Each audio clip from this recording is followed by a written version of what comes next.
예, 안녕하십니까. 여러분들의 백만장자입니다. 사랑합니다. 예, 여러분, 제가 오늘 이제 토요일 이제 저녁 시간, 이제 오후 시간, 오후 늦은 시간을 이제 가면서 여러분들께서 집에서 물론 뭐 이것저것 재밌는 것도 보시겠지만 오늘 40대, 50대, 60대시라면 요 정도 상식, 요 정도 기본 지식은 있으면 참 좋을 것 같다. 그래서 오늘 삼성전자의 과거 있었던 성공 사례 역사를 한번 다뤄볼까 합니다. 지금 뭐 오늘 뉴스 쭉 보니까 이제 미국 상원이요 하원에서도 대중국 견제 법안을 뭐 통과됐다 이래가지고 막 하고 있는데, 삼성전자에게는 과거에 어떤 계기와 어떤 기회가 있어서 지금 여기까지 올 수 있었는가, 브랜드 6위, 전 세계 6위 메모리 반도체 1위가 되었는데 어떻게 되었는지, 그리고 뭐 과거 이야기, 좀 재미있는 삼성전자 이야기 한번 해볼까 해요. 그렇게 하면서 그냥 우리가 역사를 배우는 이유가 뭡니까? 예, 반복되기 때문에 그렇죠.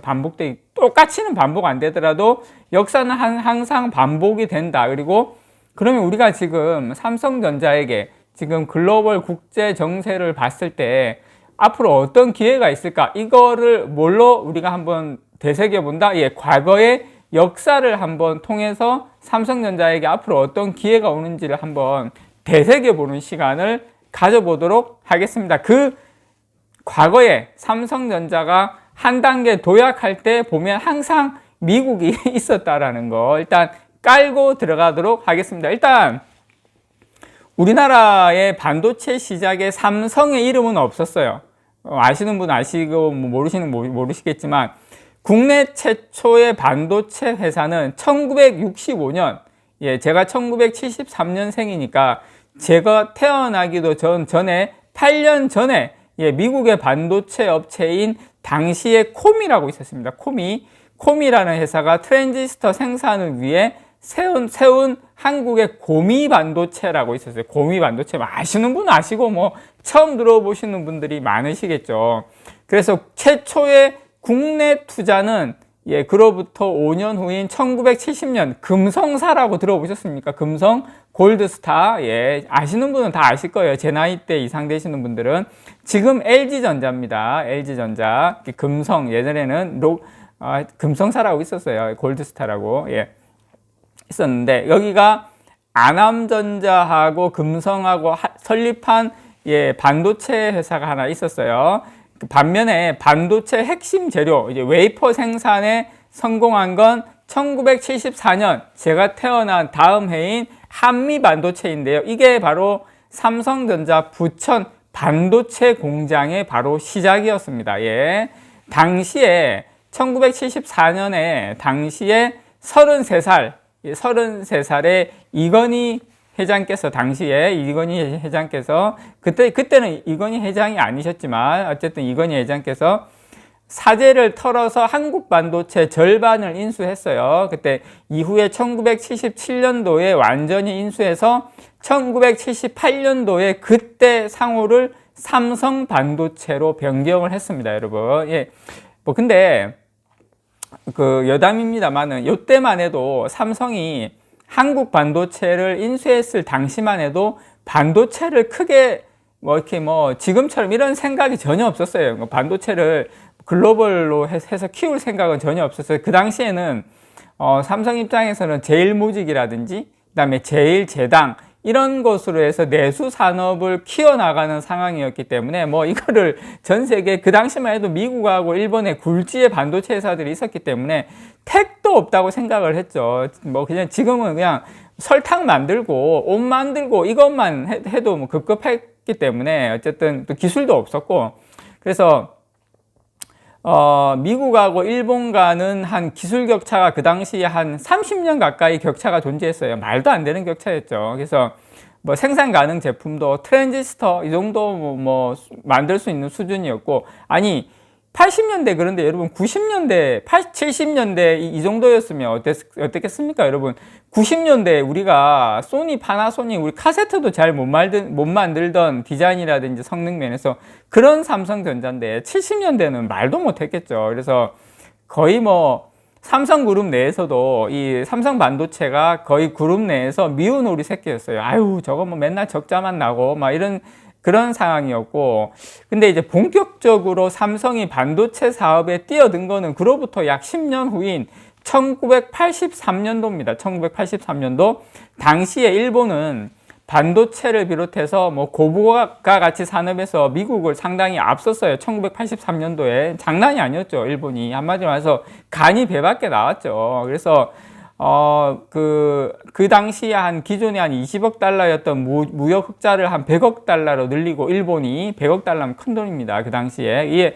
이에 이제 삼성 이병철 회장은 이제 미국에 갔다가 그 다음에 이제 도쿄에 가셔가지고 1983년도에 2월 달에 반도체 사업 진출을 결단했는데, 이게 바로 2월 8일 도쿄 구상이라고 불리고 도쿄 선언이라고도 불립니다. 요거 비슷하게 따라한 게 우리 이재용 회장께서 뭐 재작년에 한 거 있지 않습니까? 예, 우리가 10년 안에 예, 파운드리 세계 1등을 하겠다. 예, 넘어가도록 하겠습니다. 예, 뭐 PC 굳고 막 이러면 안 돼요. 이런 말 하는데, 요때는 더 했어요. 요때는 막 그냥 그냥 신경도 안 썼어요, 이때는. 지금은 그래도 TSMC가 신경 많이 쓰잖아요. 이때는 신경 안 썼어요. 이병철 회장이 누군지도 몰랐어요, 사람들이. 예. 그래서 반도체 개발은 쉽지는 않았어요. 그 당시에 뭐 샤프, 그다음 마이크론, 이쪽하고 기술 제휴를 맺었긴 맺었지만 가르쳐 주기는 커녕 뭐 알아서 배워가라는 식이었고, 뭐 메모조차 못하게 했어요. 아니, 기술 제휴 맺었는데 메모를 못하게 해. 예, 그 정도로 상당히 힘들었다. 그렇지만 삼성전자가 64K DRAM을 독자 개발을 시도를 했고, 1983년 9개월 만에 독자 개발에 성공을 했어요. 다만 이제 미국하고 일본의 경쟁에 반도체 수급은 상당히 이제 과잉 상태였기 때문에 1986년도 그때 우리가 아마 아시안 게임하고 그럴 거예요. 기억하시는 분은 기억하실 거고, 요때 삼성 반도체의 누적 적자는 한 2천억 정도 됩니다. 여러분, 1986년도에 적자가 2천억이면 지금은 조 단위가 수십조가 되겠죠. 그러니까 어마어마한 어떤 미운 오리 새끼였다. 요거 여러분 어떤 좀 깜찍하게 좀 기억해 주세요. 그래서 그럼에도 불구하고 삼성은 예, 투자를 거두기는커녕 어떻게 했냐면 3라인 반도체 건설을 하면서 과감한 그 공격적 경영을 택한 거죠. 한마디로 말해서 이때 이제 우리가 어떤 경영자, 그리고 미래를 보는 안목, 이게 이제 필요한데, 이게 이제 있었던 것 같아요. 이게 이제 삼성전자의 어려운데 더 투자해. 예, 이 부분이 상당히 핵심을 갈았다. 이게 뭐 지나고 보니까 잘 된 거긴 한데, 어쨌든 그런 안목이 있었다는 거죠. 그때 기적적인 일이 발생을 합니다. 이게 뭐 구체적으로 말씀드리면 상당히 또 디테일하긴 한데, IBM하고 애플의 개인 컴퓨터 출시가 시작돼요. 이때 개인 컴퓨터 시대가 열리면서, 당시에 미국하고 일본은 최신 기술인 1메가 DRAM 생산에 열을 올렸지만, 미국의 컴퓨터 업체들이 생산 단가를 낮추기 위해서 저렴한 256K, 256K라 그러죠. 이 DRAM을 사용하면서 256K DRAM은 볼티나게 팔려 나왔죠. 일본 같은 경우에도 상당히 그 당시만 해도 엔터프라이즈 기업용 어떤 DRAM이 많이 써였기 때문에 아주 비싸고 성능 좋은 걸 했는데, 삼성은 아니다.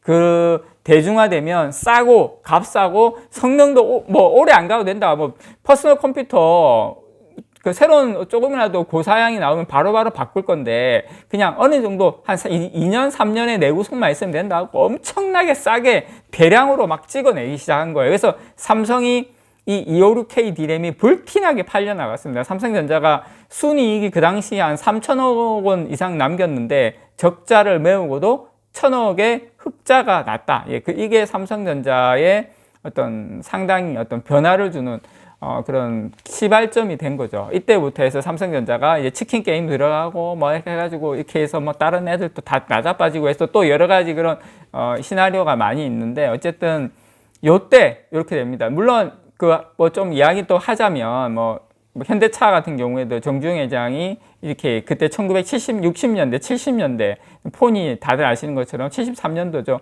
이렇게 했는데, 그래서 제가 여러분들께 이 말씀을 드리는 이유는 지금이 어떻게 보면 이제 메모리는 상관이 없고 비메모리나 이런 쪽에 지금 조금 그런 새로운 어떤 격변기인 것 같아요. 지금 SMIC 중국의 파운드리 안에 SMIC에 대한 제재도 조만간에 들어갈 것 같거든요. 그렇게 치면 이제 SMIC 제가 봤을 때 14나노, 28나노도 가능할지 모르겠어요. 아예 지금 파운드리가 힘들게 될 것 같거든요. 그래서 이런 새로운 기회, 예전에 IBM하고 애플이 퍼스널 컴퓨터가 나오면서 삼성전자가 한 단계 업그레이드 된 것처럼 또 하나의 새로운 삼성전자가 한 단계 더 레벨업 될 수 있는 새로운 기회가 오고 있지 않나, 저는 그렇게 생각을 합니다. 과거 역사에서 또 이런 재미있는 역사 이야기 또 들으면 또 좀 새록새록 하잖아요, 여러분. 그리고 또 어디 가서 요 정도 또 이빨은 까야 또 저 친구 삼성전자 그냥 투자한 거 아니었네, 이런 소리도 듣지 않을까